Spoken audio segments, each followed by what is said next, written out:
বাংলা সাহিত্যের কিছু রোমাঞ্চকর গল্প দিয়ে সাজানো আমাদের এই পর্ব গল্পের জাদুকর চ্যানেলে। গল্পের নাম ছোট কর্তা।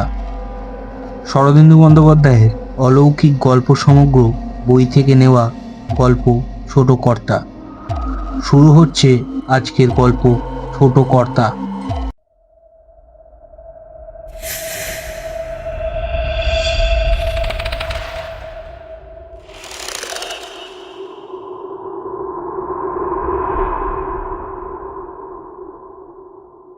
আভার বিবাহের সময় বরপক্ষ ও কন্যাপক্ষর মধ্যে কি একটা মতান্তর হইয়াছিল, কিন্তু দুপক্ষই ভদ্রলোক, তাই মতান্তর ঝগড়ায় পরিণত হয় নাই। বরপক্ষ আভাকে লইয়া চলিয়া গিয়াছিলেন। তারপর 15 বছর আভা আর পিত্রালয়ে ফিরিয়া আসে নাই। দুই পরিবারের মধ্যেও সমস্ত যোগাযোগ ছিন্ন হইয়াছিল। এই 15 বছরে দুই পরিবারেরই কিছু কিছু পরিবর্তন হইয়াছে। কর্তারা গত হইয়াছেন, যুবকেরা বাড়ির কর্তা হইয়াছে। যাহারা ছোট ছিল তাহারা যৌবন প্রাপ্ত হইয়াছে। আবার বিবাহের সময় কি লইয়া মনোমালিন্য ঘটিয়াছিল তাহাও বোধ করি কাহারও মনে নাই। তবুও দুই পক্ষের মাঝখানে দূরত্বটা যেন মনোযোগের অভাবেই পূর্ববৎ রহিয়া গিয়াছিল। আভার ছোট ভাই দেবু আভার চেয়ে 7-8 বছরের ছোট। তাহার বয়স এখন 25-26 বছর। সে ফৌজি দলের লেফটেন্যান্ট, উপস্থিত পুনায় আছে। হঠাৎ কর্মোপলক্ষে তাহাকে কয়েকদিনের জন্য কলিকাতায় আসিতে হইল, এবং আসিয়াই তাহার মনে পড়িয়া গেল দিদির শ্বশুরবাড়ি কলিকাতায়। দেবু জীবনটা যদিও পশ্চিমাঞ্চলেই কাটাইয়াছে, তবু কলিকাতা তাহার অপরিচিত নয়। ছেলেবেলায় কয়েকবার আসিয়াছে, কিন্তু তখন সে স্বাধীন ছিল না। এখন স্বাধীন। দিদিকে দেখবার জন্য তাহার মন উৎসুক হইয়া উঠিল। দিদির শ্বশুরবাড়ির ঠিকানা তাহার জানা ছিল, শোভাবাজারের নামজাদা গোষ্ঠী। সে হোটেলে জিনিসপত্র রাখিয়া বিকেলবেলা বাহির হইল। অবশ্য দিদির শ্বশুরবাড়িতে সে সমাদর পাইবে কিনা সন্দেহ, কিন্তু নাই বা পাইল সমাদর। সে একবার দিদিকে দেখিয়াই চলিয়া আসিবে। দিদির বিবাহকালীন কচি মুখখানি তাহার মনে আঁকা আছে। দিদির চেহারা এখন কেমন হইয়াছে কে জানে। দেবুর চেহারা অনেক বদলাইয়া গিয়েছে। দিদি কখনোই তাহাকে চিনিতে পারিবে না। সাবেককালের দোতলা বাড়িটা বেশ বড়। কর্তারা দুই ভাই একান্নবর্তী ছিলেন। প্রায় 10 বছর আগে আভার শ্বশুর মারা গিয়েছিলেন। ছাপা দায় জানানো পত্র দেবু দেখিয়াছিল। তারপর এই সংসারে কি ঘটিয়াছে সে জানে না। হয়তো একান্নবর্তী আছে ছোট কর্তা, এখন বাড়ির কর্তা। দেবু দ্বারের কড়া নাড়িল। ক্ষণকাল পর দ্বার খুলিয়া দিল একটি মেয়ে, কিন্তু জঙ্গি পোশাক পরা অপরিচিত ব্যক্তিকে দেখিয়া তাহার মুখের হাসি মিলাইয়া গেল। সে দ্বার খোলা রাখিয়াই তাড়াতাড়ি ভিতরে চলিয়া গেল। দেবু অপ্রতিভভাবে খোলা দ্বারের বাহিরে দাঁড়াইয়া রহিল। বাড়িতে যে অনেকগুলি লোক থাকে এইবার তাহার পরিচয় পাওয়া গেল। 2-4টি বয়ঃপ্রাপ্ত লোক এবং অনেকগুলি উঁচোকাচা দ্বারের কাছে আসিয়া পরম কৌতূহলের সহিত দেবুকে নিরীক্ষণ করিতে লাগিল। দেবুর মুখ উত্তপ্ত হইয়া উঠিল, কিন্তু কি বলিয়া সে নিজের পরিচয় দেবে ভাবিয়া পাইল না। তোরা সরে যা বলিয়া একটি গোলাকৃতি মহিলা দ্বারের কাছে উপস্থিত হইলেন। দেবুকে এক মুহূর্ত ভালো করিয়া দেখিয়া বলিয়া উঠিলেন, ওমা, দেবু এসেছিস, আয় আয়। তিনি দেবুর হাত ধরিয়া ভেতরে টানিয়া লইয়া গেলেন এবং দেবুর গণ্ডদেশে সশব্দে চুম্বন করিলেন। দেবু লজ্জায় রক্তবর্ণ হইয়া তাহাকে প্রণাম করিল। বুঝিল এই গোলাকৃতি মহিলাই তাহার দিদি। 15 বছরে দিদির স্বাস্থ্যের বেশ উন্নতি হইয়াছে। আভা তাহার গায়ে হাত বুলাইয়া বলিল, কত বড় হয়েছিস রে, তার ওপর আবার মিলিটারি পোশাক। কিন্তু আমার চোখে কি ধুলো দিতে পারিস? দেখেই চিনেছি। দেবুকে লইয়া বাড়িতে সমাদরে সমারোহ পড়িয়া গেল। বাড়িতে লোক অনেক, শাশুড়ি, খুড়শাশুড়ি, দেবর, ননদ, আভা সকলের কাছে লইয়া গিয়া দেবুর পরিচয় করিয়া দিল। দেবু দেখিল আভাই বাড়ির গৃহিণী। তাহার শাশুড়ি, খুড়শাশুড়ি ঠাকুর ঘরে বসিয়া কেবল মালা জাপ করেন। ইতিমধ্যে আভার স্বামী পরিমলবাবু গৃহে ফিরিলেন।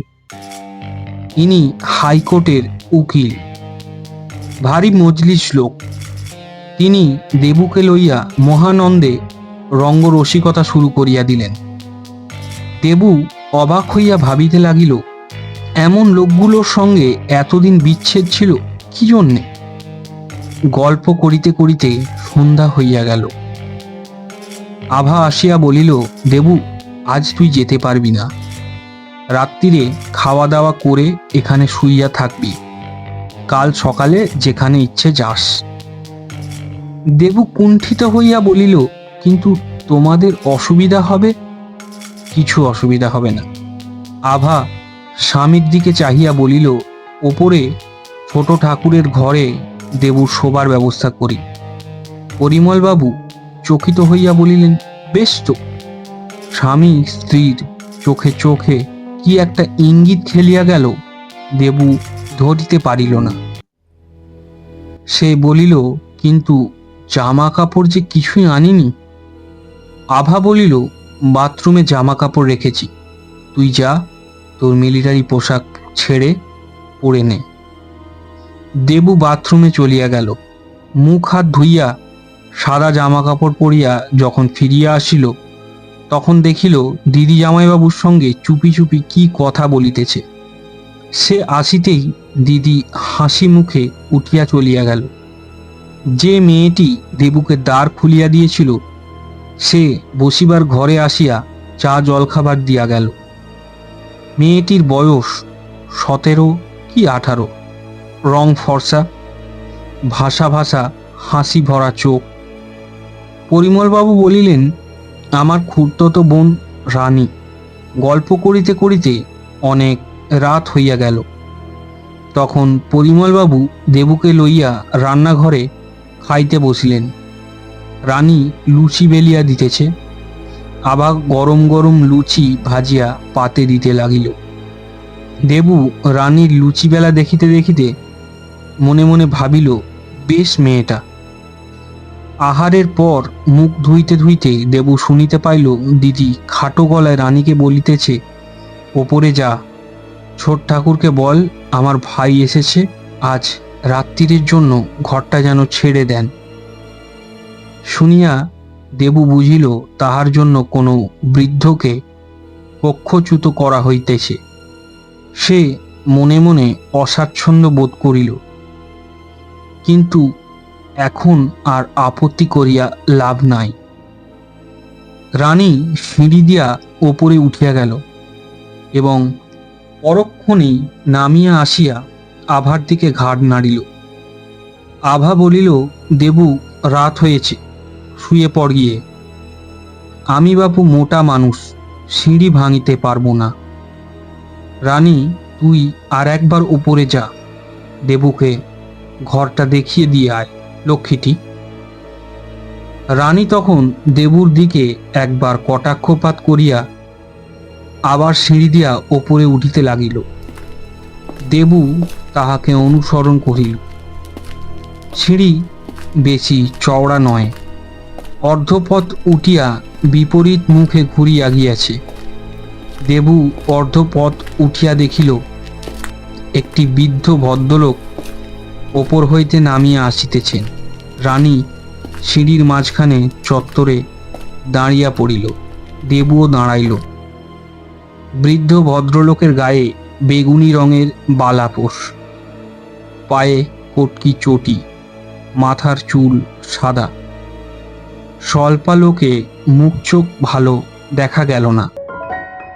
তিনি দেবুর মুখের ওপর দৃষ্টি নিবদ্ধ করিয়া নিঃশব্দে সিঁড়ি দিয়া নিচে নামিয়া গেলেন। রানী আবার উঠিতে লাগিল। দেবু তাহার অনুগামী হইল। দ্বিতলে উঠিয়া রানী কোনো কথা বলিল না, কেবল আঙুল দিয়া একটা খোলা দরজা দেখাইয়া দিয়া দ্রুত পদে নামিয়া গেল। ঘরে আলো জ্বলিতেছে। দেবু ঘরে প্রবেশ করিয়া দেখিল ঘরটি পরিপাটিভাবে সাজানো। খাটের ওপর ধবধবে বিছানা পাতা। বিছানার পদপ্রান্তে একটি রঙিন সুজনি পাট করা রহিয়াছে। দেয়ালে একটি বড় ফটোগ্রাফ টাঙানো। দেবু কাছে গিয়া দেখিল যে বৃদ্ধ সিঁড়ি দিয়া নামিয়া গেলেন তাহারই ফটো। শান্ত প্রসন্ন মুখ, চোখের দৃষ্টি জীবন্ত। দিদি যাহাকে ছোট্ট ঠাকুর বলিয়া উল্লেখ করিয়াছেন, ইনি নিশ্চয় তিনি। কিন্তু ঘরের একটি বৈশিষ্ট্য লক্ষ্য করিয়া মনে মনে একটু বিস্মিত হইল। ঘরের বাতাস বদ্ধ, বাতাসে একটা মেটে মেটে গন্ধ। অনেকদিন ঘর বন্ধ থাকিলে যেমন গন্ধ হয় সেই রূপ। দেবু জানালা খুলিয়া দিল, দ্বার ভেজাইয়া দিল, তারপর শয্যার পাশে বসিয়া সিগারেট ধরাইল। আজিকার নতুন অভিজ্ঞতাগুলি সে মনের মধ্যে গুছাইয়া লইতে চায়। দিদি সুখে আছে, শ্বশুরবাড়ির সঙ্গে একবারে মিশিয়া গিয়েছে। ওহ, কি মোটাই হইয়াছে, কিন্তু মুখের ছেলে মানুষই ভাব এখনো যায় নাই। পরিমলবাবুও চমৎকার লোক। আর রানী? বাংলাদেশের মেয়েগুলো তো বেশ ভালো। ইহারা সকলেই সহজ স্বাভাবিক মানুষ। বড় সুখের একটি একান্নবর্তী পরিবার। দেবু নিঃশ্বাস ফেলিল। আবার কতদিন ইহার সঙ্গে দেখা হইবে কে জানে। সিগারেট শেষ করিয়া দেবু আলো নিভাইল। সুজনি গায়ে টানিয়া লইয়া শয়ন করিল। খোলা জানালা দিয়ে রাস্তার আলো চোরের মতো তির্যকভাবে হাত বাড়াইয়াছে। ঘর একেবারে অন্ধকার নয়। দেবু ঘুমাইয়া পড়িল। ওদিকে আভা ও পরিমলবাবুও শয়ন করিয়াছিলেন। আভা উৎসুক কণ্ঠে বলিল, হলে কিন্তু বেশ হয় না? পরিমলবাবু বলিলেন, দেবুকে নেড়ে চেড়ে দেখলাম, ছেলেটা খুব ভালো। আভা গর্ব অনুভব করিয়া বলিল, আমার ভাই, ভালো ছেলে হবে না? এখন কাকা রাজি হলে হয়। পরিমলবাবু বলিলেন, হ্যাঁ, অনেক সম্বন্ধই তো করলাম, কিন্তু কাকার পছন্দ হলো না। এবার দেখা যাক বলিয়া তিনি পাশ ফিরিয়া শুইলেন। রাত্রি আন্দাজ 3টের সময় দেবুর ঘুম ভাঙিয়া গেল। সে অনুভব করিল ঘরের মধ্যে কেহ ঘুরিয়া ফিরিয়া বেড়াইতেছে। কিছুক্ষণ শুইয়া থাকিয়া সে শয্যায় উঠিয়া বসিল। স্বল্পান্ধকারে মনে হইল কে যেন দরজা একটু ফাঁক করিয়া নিঃশব্দে বাহির হইয়া গেল। আরো কিছুক্ষণ বসিয়া থাকিয়া দেবু উঠিল। আলো জ্বালিয়া দেখিল কেহ ঘরে নাই। তখন সে দ্বারে হুড়কো লাগাইয়া আবার আলো নিবাইয়া শয়ন করিল। দ্বিতীয়বার দেবুর ঘুম ভাঙিল তখন 4টে বাজিয়া গিয়েছে। ভোর হইয়া আসিতেছে। সে চোখ মিলিয়া দেখিল যে বৃদ্ধটিকে সে সিঁড়িতে দেখিয়াছিল তিনি শয্যার পাশে ঝুঁকিয়া এক দৃষ্টে তাহার মুখের দিকে চাহিয়া আছেন।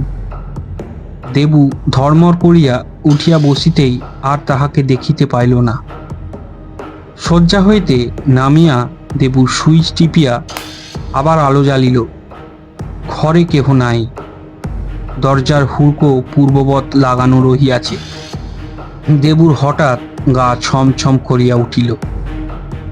সে হুড়কো খুলিয়া বাহিরে উকি মারিল। বাহিরেও কেহ নাই, বাড়ি সুপ্ত। তখন সে বৃদ্ধের ছবির দিকে তাকাইল। বৃদ্ধ প্রসন্ন অপলক চক্ষে তাহার দিকে তাকাইয়া আছেন। সিগারেট ধরাইয়া দেবু জানালার কাছে গিয়ে দাঁড়াইল। কি ব্যাপার? ভুতুড়ে কাণ্ড নাকি? কিংবা তাহারই স্নায়ুমণ্ডল উত্তেজিত হইয়া অবাস্তব ভ্রান্তির সৃষ্টি করিতেছে? জানালার পাশে একটা আরাম কেদারা ছিল। দেবু সিগারেট ফেলিয়া দিয়ে তাহাতে লম্বা হইল। আর ঘুমের চেষ্টা বৃথা। ফর্সা হইতে দেরি নেই। হ্যাঁ রে, রাত্রিরে কি ঘুম হয়নি? দেবু চোখ মিলিয়া দেখিল ঘরে সকালের আলো ঝলমল করিতেছে। দিদি চায়ের পেয়ালা হাতে লইয়া তাহাকে ডাকিতেছে। চোখ মুছিয়া দেবু চায়ের পেয়ালা লইল, তাহাতে এক চুমুক দিয়া বলিল, দিদি, উনি কে? বলিয়া দেয়ালের ফটোর দিকে আঙুল দেখাইল। আভা থতমত খাইয়া বলিল, উনি উনি আমার খুড় শ্বশুর ছিলেন, রানীর বাবা। দেবু বলিল, খুড় শ্বশুর ছিলেন? তার মানে? আভা থপ করিয়া মেঝেই বসিয়া পড়িল।